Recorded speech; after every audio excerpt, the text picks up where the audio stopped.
There are two places in our house that are always a mess. One is the kitchen island and two is my study. And that's where I am right now. Do you have a spot in your house that is always like, I don't know, is dumping ground for all the things? Currently the study is just full of Christmas boxes with gifts for Quinn that I need to put away and wrap up, but any delivery that comes tends to get dropped into the study. Hey, hi, hello, welcome back to Quirky Lemon. As always, I am super humbled that you are joining me today. I have a couple of chores I need to do for the show. I'm going to be at Ghostwood Market Botanical Show in Toronto. I'll put the details up here somewhere. On Saturday, this Saturday the 26th, Quinn and Ian are going to be with me. I'm really nervous about it. There's going to be lots of awesome plant sellers there. Crystal Star Nurseries are going to be there, and you know, the doubter, my anxiety monster tells me that I am not good enough to be at this market, but I'm going to do it, and Ian and Quinn are going to support me, and I'm really excited about it. I'm scared, but mostly excited. I spent pretty much the whole week getting my plants ready for the sale, but I have some smaller ones that have been in my study propagating for about 6 weeks that I need to label, and my label machine broke, which is so frustrating. So I need to handwrite out all the labels and the prices. And I thought I could just show you what I have here, what I'm taking, how I'm pricing them, and have a little bit of a chit chat with you because there are some big changes happening in the Howlett house. So I wrote the stickers out. I'm just going to stick them on there. So we have a little Lacanosa Silver. Look how beautiful she is, and nicely rooted. You see the aerial roots here. She's a little cutie. I'm selling her for $10. And I find these to be pretty quick growers, honestly. Yep. Little Lacanosa for $10. In pon, lightly rooted, I would say. Bargain. Is that a bargain? I would buy that for $10. So what's happening in the Howlett house? I am going back to work. So I have accepted a job in human resources, in healthcare, doing, you know, what I'm good at. I'm a little sad about it, honestly, but I think the role is a good fit for me. And this was sold to me as Lacanosa Black Splash. Quite dark leaves. I get Lacanosa and Coroniana confused, so I need to do a little bit more research on the difference between the two to label them. But for right now, I label them and sell them what I received them as. If I know for certain that something is different, I will put the ID that I know is correct, and I will put, you know, sold as. So if I had identified this was Coroniana, I would put it down as Coroniana and put in brackets sold as Lacanosa. So I'm selling this one for $15, and she has really beautiful splashing and awesome aerial roots again. So she could be cut in a number of places. Like there are definitely 1, 2, 3 nodes in here. So I've mentioned before that Ian and I have done, every year we do a big reno, a big project on the house. When we bought this house, it needed a lot of work, and so slowly, we've been here, this is our 5th year, slowly we've been doing kind of jobs every year, one big one and then, you know, little ones as you go along. And this year we put in a spa pool for Quinn. So Quinn is our 8-year-old, and she has juvenile idiopathic arthritis. She was diagnosed when she was 2. It's an autoimmune disease, and she takes lots of medications, and we have lots of appointments for her, and we're very blessed that she is with the rheumatology team at Sick Kids, which is an amazing children's hospital in Toronto, you know, world-renowned children's hospital. So we're very blessed, and she's in medicated remission, but swimming is awesome for her. She loves swimming, and we've wanted to put a pool in since we moved. Our previous house had a giant pool, so this will be great that we can use it year round. It'll be really helpful for her. So we did that, and we did decking, and everything is just more expensive right now. So we have, you know, eaten into our savings, and Ian and I are very risk averse, especially when it comes to money. You know, I haven't worked for 2 and a bit years, and there are still things we want to do on the house in the future, and if we want to do those things, I have to earn some money. So yeah, I applied for this job. It's right up my street. Like it's in my specialty. It's a great organization. It's working at one of the hospitals here, and I start on the 5th of December, which is like a week and a bit away. It's very quick. The channel won't be going away, and neither will the shop. The shop will continue, and you know, my plants will continue, but I am downsizing a big chunk of my collection just so that I have, you know, enough time to look after what I have, which means that from a shop perspective I'll be more focused on doing cuttings as opposed to actually selling plants, and probably focused on Hoya because I am letting a lot of my aroids go. Because Hoya seems to be my true love. Speaking of which, here is a little Hoya australis Lisa cutting. She has new growth there. She's beautiful. I love Hoya australis Lisa. I'm selling her for $15. Did I change it to 10? I never know how to price things, you know. Let me look on my spreadsheet. Hoya, yes, I did. I changed it to 10. She's a little cutie patootie. She's nicely rooted too.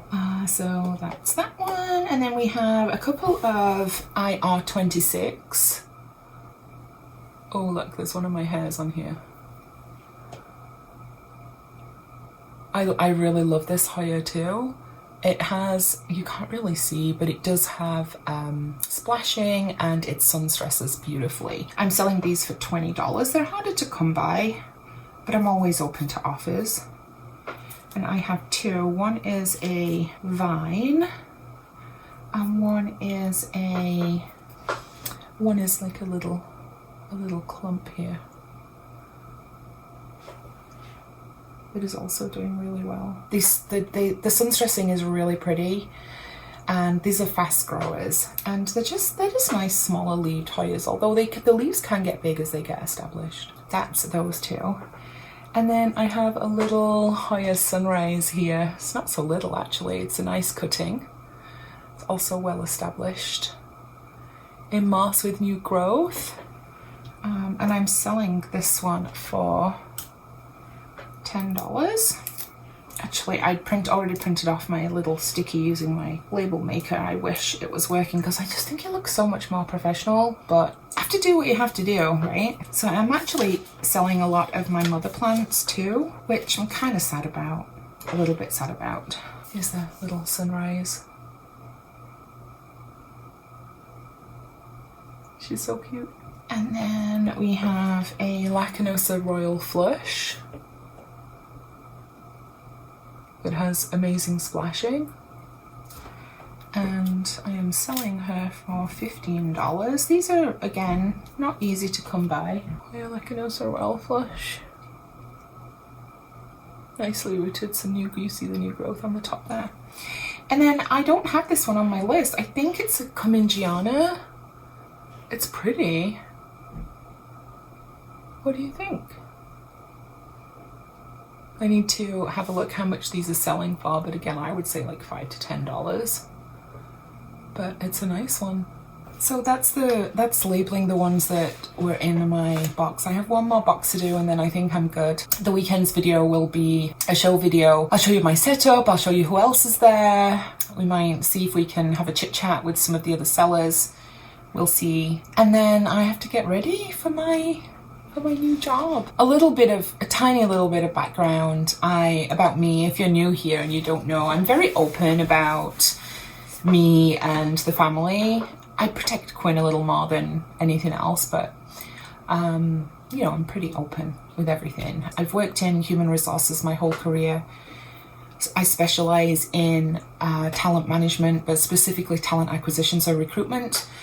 And I've been a leader in that space in Europe and in North America all my career. When we moved to Kitchener-Waterloo area, which is where we live now, we live in a cute little village. We moved away from the GTA, and in the GTA we both had big jobs in finance, in our specialties, so mine in HR and Ian in technology. When we moved 5 years ago, I took a job within healthcare, and it was a huge learning curve for me, going from kind of finance to healthcare. And you know, I worked the first year of the pandemic, and whilst my role isn't hands-on, like I work in human resources, during the first year of the pandemic, it was very much all hands on deck. And there was lots that happened during that first year of the pandemic that I, A, wasn't prepared for, B, not experienced enough to manage, and C, I was just working 18, 19, 20 hours a day, trying to make sure that, you know, we had enough people, that the people were effectively trained, answering questions. It was a lot. And I completely burnt out after that first year. And so I left that role, and since then I have not worked. I have, you know, made a little bit of income here and there doing with the shop, but also I do like gigs in HR. So if an organization needs anything kind of HR related, they will hire me on a contract, and I'll come in and consult and kind of help with that. Anything from hiring to firing to organizational design to developing training programs and everything in between. My hope was, or our hope, Ian and I's hope, was that I wouldn't necessarily need to go back to work. And if we didn't want to do all the things on the house, I wouldn't need to. We're very responsible, Ian and I, with money, and we're very blessed in that we've always had good paying jobs and we've always saved. And whilst, you know, my frivolity is plants, everything, we budget for everything that we do. But it got to the point where with the work that we've done this year, just going over budget a little bit and kind of eating into our savings, and I always felt like I had one more job in me, like one more big corporate job. This role came up, it was a perfect fit for me, and so I applied, and very quickly they made me an offer. And it'll be nice to have some extra income. Quinn's very excited about the opportunity to go on vacation. She'd really like to go to Mexico again. Yeah, so that's kind of where we're at. I've had these 2 years to really heal. That first year that I didn't work, I was broken. I was really broken. There was trauma. There was trauma from things that I'd seen, and there was trauma. And so that first year was really just me healing, getting a good psychologist to help me with that. I withdrew pretty much from everything. And then this last year has really been about recovery. So I've done some healing, and that recovery phase has been, you know, reconnecting with people, owning my story a little bit, opening up the plant shop, which is something I've done this year, really focusing on the YouTube channel. And it's been an awesome year. It's been wonderful, honestly. So I'm hoping that can continue a little bit to a lesser extent while I, you know, focus on helping my local community by making sure they have enough healthcare people to support them and their needs. So that's where we're at. Come and see me. Like, if you're in Toronto or you can get there, there's going to be awesome sellers there, and come and see me. Come and see me and chat with me, and come and look at what plants I have, and tell me what your favourites are right now and what you're going to do for Christmas and all that stuff. I'd love to connect with you. It's like my favourite thing is when I'm out and about and someone connects with me and we end up having a really good chat. It's like, it's just awesome. It's awesome. Thank you. Thank you so much for watching. There's lots coming up on the channel. Actually, we're going to have a special guest. We're going to have a special guest doing a Christmassy thing on the channel, which is going to be interesting. I am going to try and do happy Hoya days. I'm going to post a video sharing a Hoya every day for December. I'm going to try, don't hold me to it. I'm going to try really hard. So yeah, there's lots of exciting things to come that I'm excited about, and have a great day, everybody. We'll talk soon. Bye.